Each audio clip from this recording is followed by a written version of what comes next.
Details చూస్తే Jagtial MLA Sanjay Kumar ను కాంగ్రెస్ లో చేర్చుకోవడంపై ఎమ్మెల్సీ జీవన్ రెడ్డి తీవ్ర అసంతృప్తికి గురయ్యారు. దీంతో ఆయన కాంగ్రెస్ ను వీడుతారనే ప్రచారం జరుగుతున్న క్రమంలో మంత్రి శ్రీధర్ బాబు బుజ్జగింపు చర్యలకు దిగారు. జీవన్ రెడ్డి నివాసానికి వెళ్లిన మంత్రి ఇటీవల జరిగిన పరిణామాల గురించి చర్చించారు. మంత్రి వెంట ప్రభుత్వ విప్ ఆది శ్రీనివాస్ ఉన్నారు.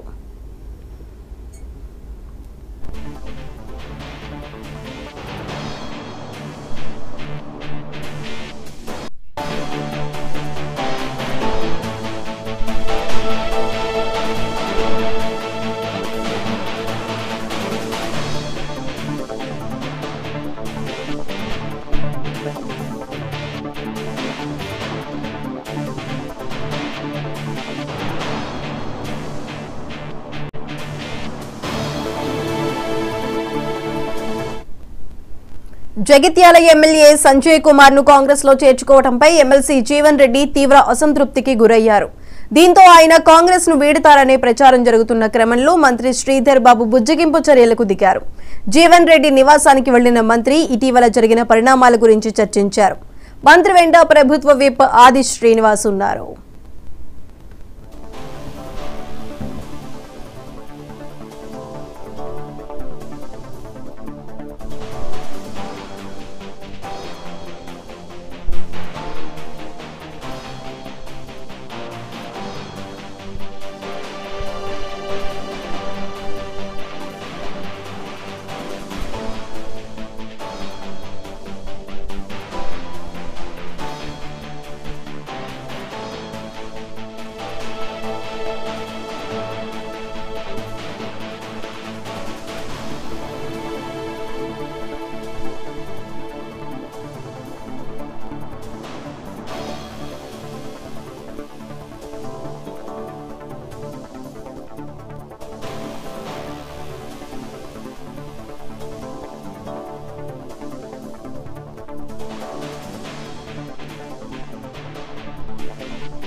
జగిత్యాల ఎమ్మెల్యే సంజయ్ కుమార్ ను కాంగ్రెస్ లో చేర్చుకోవడంపై ఎమ్మెల్సీ జీవన్ రెడ్డి తీవ్ర అసంతృప్తికి గురయ్యారు. దీంతో ఆయన కాంగ్రెస్ ను వీడుతారనే ప్రచారం జరుగుతున్న క్రమంలో మంత్రి శ్రీధర్ బాబు బుజ్జగింపు చర్యలకు దిగారు. జీవన్ రెడ్డి నివాసానికి వెళ్లిన మంత్రి ఇటీవల జరిగిన పరిణామాల గురించి చర్చించారు.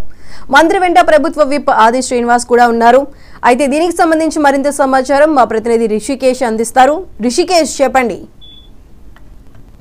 సాయిసుధా, తెలంగాణలో కాంగ్రెస్ పార్టీ చేపట్టినటువంటి ఆపరేషన్ ఆకర్ష్ సక్సెస్ఫుల్ గా ఉన్నప్పటికీ సొంత పార్టీలో లగలు బయటపడుతున్నటువంటి పరిస్థితి. అయితే సొంత పార్టీలో ఉన్నటువంటి నాయకుల నుంచి తీవ్ర వ్యతిరేకత బయలుపడుతుంది. ఇప్పటికే పోచారం శ్రీనివాస్ రెడ్డిని పార్టీలో చేర్చుకున్నటువంటి కాంగ్రెస్ పార్టీ తాజాగా నిన్న రాత్రి జగిత్యాల ఎమ్మెల్యేగా ఉన్నటువంటి డాక్టర్ సంజయ్ కుమార్ ని పార్టీలోకి తీసుకున్నారు సీఎం రేవంత్ రెడ్డి. దీంతో ఒకసారిగా జగిత్యాల కాంగ్రెస్ శ్రేణులు బగ్గుమన్నారు. దీనికి సంబంధించి ఎమ్మెల్సీ జీవన్ రెడ్డి తీవ్ర అసంతృప్తి ఉన్నట్టుగా తెలుస్తోంది. ఎక్కడ కూడా అధిష్టానం జీవన్ రెడ్డికి సమాచారం ఇవ్వలేదనేటువంటిది క్లారిటీగా ఉంది.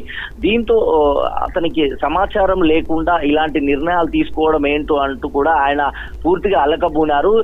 అధిష్టానంతో పూర్తి స్థాయిలో తను రాజీనామా చేసే యోచనలో ఉన్నట్టుగా ఒక సంకేతాన్ని కూడా పంపినటువంటి పరిస్థితి. అయితే ప్రభుత్వానికి సంబంధించినటువంటి విప్ గా ఉన్న అడ్లూరి లక్ష్మణ్ కుమార్ జగిత్యాల జరుగుతున్న పరిణామాల్ని సీఎం రేవంత్ రెడ్డికి వివరించే ప్రయత్నం చేశారు. దీంతో రేవంత్ రెడ్డి కూడా జీవన్ రెడ్డితో మాట్లాడినట్టుగా మనకు కొంత సమాచారం అవుతోంది. అయితే జరుగుతున్న పరిణామాల నేపథ్యంలో ఈ వయసులో ఇప్పటికే ఎమ్మెల్యేగా తర్వాత ఎంపీగా పోటీ చేసి తాజాగా అంటే ఎమ్మెల్సీగా ఉన్నటువంటి జీవన్ రెడ్డి ఈ యొక్క పరిణామానికి తీవ్రంగా అసంతృప్తికి లోనయ్యారన్నటువంటిది మనకు అర్థమవుతుంది. దీంతో ఆయన పూర్తిగా రాజకీయాల నుంచి నుంచి సన్యాసం తీసుకోవాలి, రాజకీయాల నుంచి పూర్తిగా వైదొలగాలనేటువంటి నిర్ణయానికి వచ్చారు.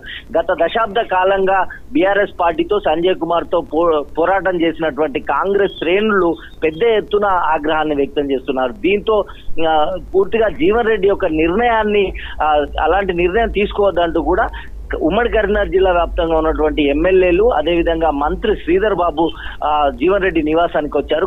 కొద్దిసేపటి క్రితమే ఆయన జీవన్ రెడ్డితో సమావేశమైనటువంటి పరిస్థితి. ఎక్కడ కూడా డాక్టర్ సంజయ్ కుమార్ ను చేర్చుకోవాల్సిన అవసరం ఏంటి, చేర్చుకునేటువంటి సంబంధించి తనకు సమాచారం ఎందుకు ఇవ్వలేదు అనే అంశాలపైనే జీవన్ రెడ్డి గురుగా ఉన్నట్టుగా మనకు తెలుస్తా ఉంది. అయితే పూర్తిగా ఎమ్మెల్సీ పదవికి రాజీనామాతో పాటుగా కాంగ్రెస్ పార్టీ సభ్యత్వానికి రాజీనామా చేసి పూర్తిగా రాజకీయాల నుంచి వైదొలగాలనేటువంటి ఆలోచనలో తీవ్ర అసంతృప్తితో జీవన్ రెడ్డి ఉన్నట్టుగా కూడా మనకు తెలుస్తోంది. అయితే ఇప్పుడే అంత కఠిన నిర్ణయం తీసుకోవద్దంటూ కూడా మంత్రి శ్రీధర్ బాబు దౌత్యాన్ని నెరుపుతున్నారు. అధిష్టానం ఇప్పటికే అంటే సీఎం రేవంత్ రెడ్డి ఢిల్లీ పర్యటనలో ఉన్న నేపథ్యంలో రాబోయే రోజుల్లో దీనిపై సమగ్రంగా విచారిద్దాం అనేటువంటి అంశంలో శ్రీధర్ బాబుకు జీవన్ రెడ్డికి మధ్య చర్చ కొద్దిగా కొనసాగినట్టుగా తెలుస్తోంది. అయితే జీవన్ రెడ్డి నిర్ణయాన్ని ఇప్పుడే ఆవేశంగా తీసుకోవద్దంటూ కూడా శ్రీధర్ బాబు నచ్చజెప్పే ప్రయత్నం చేసినట్టుగా మనకు తెలుస్తా ఉంది. అయితే జీవన్ రెడ్డి నిర్ణయం ఎలా ఉండబోతోంది, అధిష్టానం ఇంకా ఎలాంటి నిర్ణయాలు తీసుకుంటుంది అనేటువంటిది మాత్రం ఆసక్తిగా మారింది సాయిగా. రిషికేష్ అయితే మొత్తానికి కాంగ్రెస్ చేపట్టని ఆపరేషన్ ఆకర్ష్ లో భాగంగా ఇంకా ఎవరెవరు ముఖ్య నేతలు ఎవరైనా కాంగ్రెస్ పార్టీకి వచ్చే ఛాన్స్ ఏమైనా ఉందా? ఎస్, పూర్తిగా అంటే అధికారంలో ఉన్నటువంటి కాంగ్రెస్ పార్టీకి అవసరమైన మేర కఠినమైనటువంటి నిర్ణయాలు తీసుకోవాల్సినటువంటి నేపథ్యంలో ఈ యొక్క సంఖ్యను దాదాపుగా 80 నుంచి 85కు పెంచే యోచనలుగా సీఎం రేవంత్ రెడ్డి ఉన్నట్టుగా మనకు తెలుస్తా ఉంది. మరోవైపు బీఆర్ఎస్ కి చెక్ పెట్టే విధంగా గతంలో కూడా గత ప్రభుత్వంలో కాంగ్రెస్ ఎమ్మెల్యేలను అప్పుడున్నటువంటి సీఎం కేసీఆర్ పూర్తిగా పార్టీలోకి తీసుకున్నటువంటి నేపథ్యంలో దానికి కౌంటర్ గానే ఈ యొక్క ప్రక్రియ కొనసాగుతున్నట్టుగా తెలుస్తోంది. ఎక్కడెక్కడైతే లోపభూయిష్టంగా ఉన్నటువంటి బీఆర్ఎస్ నేతల్ని తీసుకోవడమే కాకుండా అంటే నిజామాబాద్ పరిధిలో కాంగ్రెస్ పార్టీ స్ట్రాంగ్ అవడం కోసం అక్కడ ఉన్నటువంటి పోచారం శ్రీనివాస్ రెడ్డిని కావచ్చు, అదేవిధంగా హైదరాబాద్ లో దానం నాగేందర్ లాంటి నాయకుల్ని కావచ్చు. జగిత్యాల జిల్లాలో 3 అసెంబ్లీ పరిధిలు ఉంటాయి. కేవలం ధర్మపురిలో మాత్రమే అడ్లూరు లక్ష్మణ్ కాంగ్రెస్ పార్టీ నుంచి గెలిచారు, మిగతా 2 సీట్లు బీఆర్ఎస్ కైవసం చేసుకుంది. సో ఇలా జగిత్యాల ప్రాంతంలో పూర్తిగా పట్టు కోసం, అదే విధంగా ఎక్కడెక్కడైతే ఉత్తర తెలంగాణ వ్యాప్తంగా గ్యాప్స్ ఉన్నాయో హైదరాబాద్ లో పెద్ద ఎత్తున దృష్టి సారించేటువంటి ప్రయత్నం చేస్తుంది. ఇప్పటికే కాంగ్రెస్ పార్టీ శ్రేణులు కూడా కరీంనగర్ నుంచి మాజీ మంత్రి ఒకరు పార్టీలోకి వస్తారంటూ లీక్లు ఇస్తున్నారు. అయితే ఇక్కడ ఒక క్లారిటీ అయితే ఉండాల్సి ఉంది. బీజేపీ కాంగ్రెస్ అయితే బీఆర్ఎస్ పార్టీలో తమకు అవకాశం లేదు, ఆల్టర్నేట్ తెలంగాణలో ఖచ్చితంగా బీజేపీ కాంగ్రెస్ మధ్య ఉంటుంది అనేటువంటి ఒక మైండ్ గేమ్ ను 2 జాతీయ పార్టీలు ప్లే చేస్తున్నాయి. దీనికి బీఆర్ఎస్ నాయకులు ఉక్కిరిబిక్కిరి అవుతున్నటువంటి పరిస్థితి. అయితే కాంగ్రెస్ ఆహ్వానించిన పక్షంలో ఆ నేతలంతా బీజేపీకి వెళ్లే అవకాశం ఉంది. బీజేపీ కనుక ఆహ్వానించకపోతే ఆ పార్టీ నేతలంతా కాంగ్రెస్ వైపు వెళ్లే అవకాశం ఉన్న నేపథ్యంలో బీఆర్ఎస్ లో ఉండేటువంటి నాయకుల పరిస్థితి మాత్రం అగమ్య గోచరంగా ఉంది. ఇట్లాంటి పరిస్థితులలో అంటే తాజాగా కాంగ్రెస్ కి వెళ్ళినటువంటి డాక్టర్ సంజయ్ కుమార్ ఒక ఆడియోని విడుదల చేశారు. దాంట్లో కేవలం డబుల్ బెడ్రూమ్ ఇండ్లకు సంబంధించి అనేకమైనటువంటి నిర్మాణానికి సంబంధించి నేను ఎన్నికల్లో హామీ ఇచ్చాను ప్రజలకు, వాటిని పూర్తి చేయాలంటే నాకు అధికారంలో ఉన్నటువంటి కాంగ్రెస్ పార్టీ చేయూత అవసరం, దానికి సంబంధించిన మౌలిక సదుపాయాల కోసం నిధులు కూడా అవసరం, దీనిపై సీఎం రేవంత్ రెడ్డి కలిసి పనిచేద్దాం అనేటువంటి ఒక అంశాన్ని చెప్పారు అనేటువంటిది ఆయన ఒక ఆడియో జగిత్యాల ప్రజలను ఉద్దేశించి ఒక ఆడియోను కూడా విడుదల చేసినటువంటి పరిస్థితి. అంటే ఇప్పుడు ఉన్నటువంటి పరిస్థితులలో బీఆర్ఎస్ లో కొనసాగితే కనుక అభివృద్ధిని చేయలేం, ఖచ్చితంగా అధికారంలో ఉన్నటువంటి కాంగ్రెస్ లోకి వెళ్ళాలనేటువంటిది హైకమాండ్ చెప్తున్నట్టు. మీ పార్టీలో అంటే మీ ప్రాంతంలో అభివృద్ధి జరగాలంటే పార్టీలోకి రండి అనేటువంటి ఒక మెసేజ్ ను కాంగ్రెస్ పార్టీ ఇస్తుంది. అదే విధంగా అధికారంలోకి వెళ్ళొచ్చు అనేటువంటి ఒక ఈ రెండు కోణాలలో ఆపరేషన్ ఆకర్ష్ కొనసాగుతున్నట్టుగా మనకు తెలుస్తుంది. మొత్తంగా కూడా బీఆర్ఎస్ ను పూర్తిగా నిర్వీర్యం చేయడమే కాకుండా కాంగ్రెస్ బలోపేతం పైనే పూర్తి స్థాయిలో దృష్టి పెట్టారు. దానికి ప్రధాన కారణం ఒకవేళ కాంగ్రెస్ పార్టీలో నాయకుల్ని కనుక అంటే ఎమ్మెల్యేలను తీసుకుని పక్షంలో వీరంతా బీజేపీకి వెళ్లేటువంటి అవకాశం ఉంటుంది అనేటువంటి ఒక పెద్ద ఎత్తున చర్చ అయితే కొనసాగుతుంది. దీంతో ఆపరేషన్ ఆకర్షణ కొంచెం స్పీడప్ చేశారు. ఇప్పటికే తన ఒక గేట్ తీశాననేటువంటి గతంలో రేవంత్ రెడ్డి ప్రకటన చేశారు. ఇప్పుడు పూర్తిగా గేట్లు ఓపెన్ చేసినట్టుగా మనకు తెలుస్తా ఉంది. ఇంకా ఎవరెవరు వెళ్తారనేటువంటిది పైన పూర్తి స్థాయిలో ఆసక్తిగా మారిందని చెప్పొచ్చు సాయి. రిషికేష్, అయితే జీవన్ రెడ్డి కాంగ్రెస్ ను వీడతారనే ప్రచారం జరుగుతున్న క్రమంలో మంత్రి శ్రీధర్ బాబు బుజ్జగింపు చర్యలకు ప్రారంభించారు. మరి దీనిపై జాతీయ నాయకత్వం ఇప్పటి వరకు జీవన్ రెడ్డి విషయం గురించి ఏమైనా స్పందించిందా?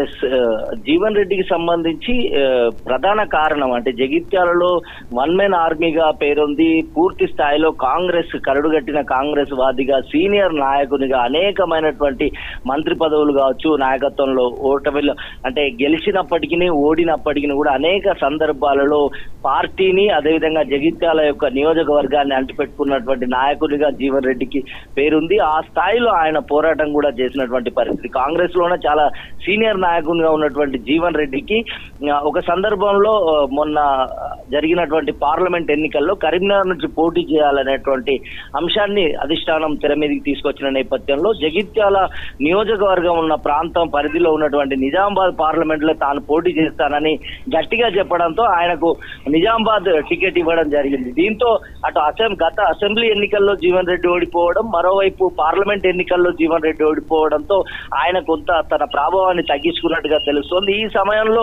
కాంగ్రెస్ బలోపేతం కోసం మరి సీఎం రేవంత్ రెడ్డి ఎందుకు సంజయ్ ని తీసుకున్నారనే విషయం పైన పార్టీ అంతర్గత విషయాలు బయటకు రావాల్సి ఉంది. ఈ నేపథ్యంలో కనీస సమాచారం తనకు లేదు. ఇన్నేళ్ల సుదీర్ఘ దశాబ్దాల కాలంగా పార్టీని పట్టుకుని ఉన్నటువంటి తనకి కనీస సమాచారం లేకుండా పార్టీలోకి తీసుకోవడం, ఆయన పైన అనేక సంవత్సరాలుగా పోరాటం చేస్తున్నటువంటి శ్రేణులకు ఏం సమాధానం చెప్పాలంటూ కూడా ఆయన పూర్తిగా అసంతృప్తికి లోనయ్యారు. అయితే పార్టీ సభ్యత్వంతో పాటు ఎమ్మెల్సీ పదవికి రాజీనామా చేసి పూర్తిగా రాజకీయాల నుంచి వైదొలగాలనేటువంటి ఒక నిర్వేదమైనటువంటి ఆలోచనకు జీవన్ రెడ్డి వచ్చినట్టుగా మనకు తెలుస్తా ఉంది. అయితే ఇప్పుడే ఇలాంటి నిర్ణయం ఏది తీసుకోకూడదు. జాతీయ స్థాయిలో ఇప్పటికే పార్లమెంట్ సమావేశాల నేపథ్యంలో కాంగ్రెస్ ఎంపీలతో పాటుగా వివిధ కేంద్ర మంత్రులను కలిసే పనిలో సీఎం రేవంత్ రెడ్డి బిజీగా ఉన్నారు. మరోవైపు మంత్రివర్గ విస్తరణతో పాటుగా పిసిసి నియామకం చేపట్టే యోచనలో కాంగ్రెస్ అధిష్టానంతో రేవంత్ రెడ్డి ఢిల్లీ పర్యటనలో ఉన్నటువంటి నేపథ్యంలో తను వచ్చే వరకు ఎలాంటి నిర్ణయం వెలువడించదనేటువంటి విషయంలో దౌత్యం కోసం మంత్రి శ్రీధర్ బాబును పంపించారు.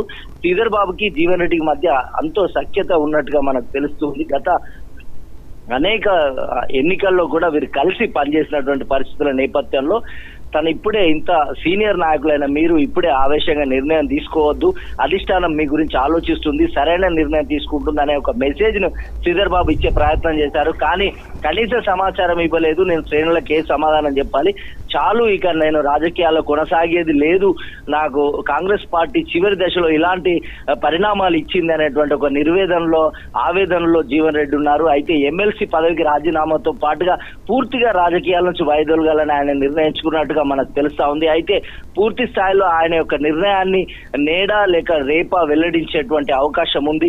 ఆయన మీడియాతో కూడా మాట్లాడడానికి నిరాకరిస్తున్నారు. పూర్తి స్థాయిలో ఉమ్మడి కరీంనగర్ జిల్లా వ్యాప్తంగా ఉన్నటువంటి ఎమ్మెల్యేలు అందరూ కూడా జీవన్ రెడ్డి నివాసంలోనే ఉన్నారు. పెద్ద ఎత్తున జగిత్యాల పార్టీ శ్రేణులు కావచ్చు, కాంగ్రెస్ నాయకులు పెద్ద ఎత్తున అక్కడికి తరలి వస్తున్నటువంటి పరిస్థితి. శ్రీధర్ బాబు వచ్చినప్పుడు కొంతమంది కార్యకర్తలు సంజయ్ యొక్క రాకను నిరాకరిస్తూ ఆయన పాదాలపై పడ్డటువంటి పరిస్థితి. అంటే చాలా ఉద్విగ్న వాతావరణం, గంభీరమైన వాతావరణం జీవన్ రెడ్డి నివాసంలో కొనసాగుతోంది. అయితే జీవన్ రెడ్డి ఎలాంటి నిర్ణయం తీసుకుంటారు అనేటువంటిది మాత్రం తేలాల్సి ఉంది. Right Rishikesh, thank you.